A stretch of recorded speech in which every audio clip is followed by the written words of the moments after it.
मराठा आरक्षण आंदोलनाचे नेते मनोज जरांगे पाटील यांनी अकलूज येथे पत्रकार परिषद घेत ओबीसीतून मराठा आरक्षणाची मागणी पुन्हा अधोरेखित केली। सरकारने दिलेला शब्द पाळावा आणि आंदोलन शांततेत सुरू राहील असं त्यांनी स्पष्ट केलं।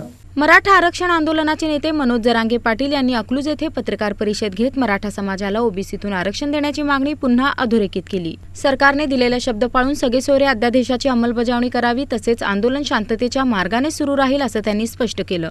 तुम्हाला गोरगरीब ओबीसी आणि गोरगरीब मराठ्यात कुठलाही संघर्ष नाही। हे राजकीय नेते त्यांच्या स्वार्थासाठी हे घडवून आणतात। गोरगरीब ओबीसींना 100% वाटतं, मी बळच म्हणत नाही, ते म्हणते जर त्यांच्या नोंदी निघाल्या तर त्या दिल्या पाहिजे।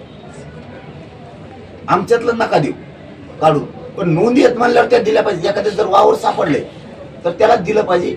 मराठ्यांचेही गरिबाचे लेकरं उपाशी मरता कामा नाही। या भावनेचे, या माणुसकीचे गावागावात ओबीसी आहे, गावागावात। तो कस का पत्र काढून रद्द करा म्हणतो? काय बोलतात तुमचं तुम्हालाच कळा नाही। तुम्ही काय बोला, तुमच्याच अंगावर यायला लागले। तुमच्या डोक्यातलं खरं सांगा काय आहे। तुमच्या डोक्यात मराठ्यांना 58 लाख नोंदीचे प्रमाणपत्र द्यायचे नाही हे बोला,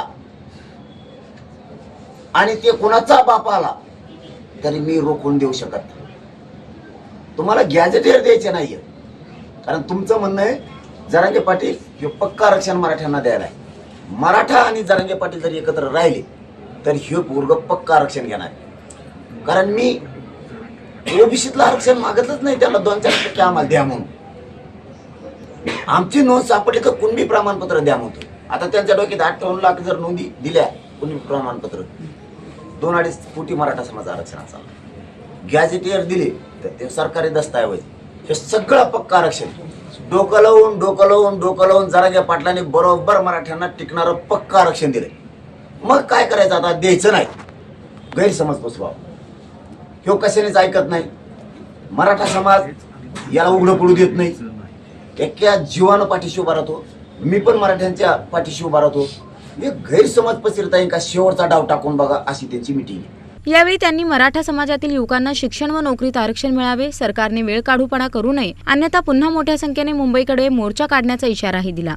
भाजपाची जेवढी IT शैली सोशल मीडिया ती पूर्ण त्याच्यात उतरा आणि मीडिया ट्राय, मीडिया एक उतरा आणि असं सांगा की मराठा समाजाचे जे 4 प्रमाणपत्र रद्द झालेत, कुणबी नोंदी टिकणार नाही। या जरांगे पाटलाचं आंदोलन धोक्यात, जरांगे पाटलांनी दिल्या नोंदी धोक्यात। याच्या पाठीमागून अर्थ काय काढायचा की मग ज्या पोरांनी ऍडमिशन घेतले, जे नोकऱ्यात गेलेत ना, हे पोरं भयभीत झाले पाहिजे। मराठ्यात गैरसमज गेला पाहिजे, ज्या नोंदी सापडल्या त्याचं प्रमाणपत्र नको, कारण ते रद्द होतंय, असा गैरसमज त्यांना पसरायचा होता। पण मराठ्यांच्या बाजूने नियती, मराठ्यांनी कोणाचं वाटोळ केलेलं नाही। त्यामुळे ती पाऊलखुळ्याचं पत्र माझ्या हाती लागलं आणि जे संभाजीनगरचा निर्णय दिला होता व्हॅलिडिटी प्रमाणपत्र द्यायचा, तीही प्रशासनातल्या फाईलचं पत्र हातात लागलं, ते मीडियाला मी दिलंय। मग एवढं असून जर प्रमाणपत्र रद्द होते तर याचा अर्थ आहे तुम्ही सत्तेचा, मंत्रिपदाचा गैरवापर करून मराठा समाजावर अन्याय करायला लागलात, म्हणून मराठा समाज चिडून उठला। पत्रकार परिषदेला सकल मराठा समाजाचे पदाधिकारी, मराठा बांधव व कार्यकर्ते मोठ्या संख्येने उपस्थित होते।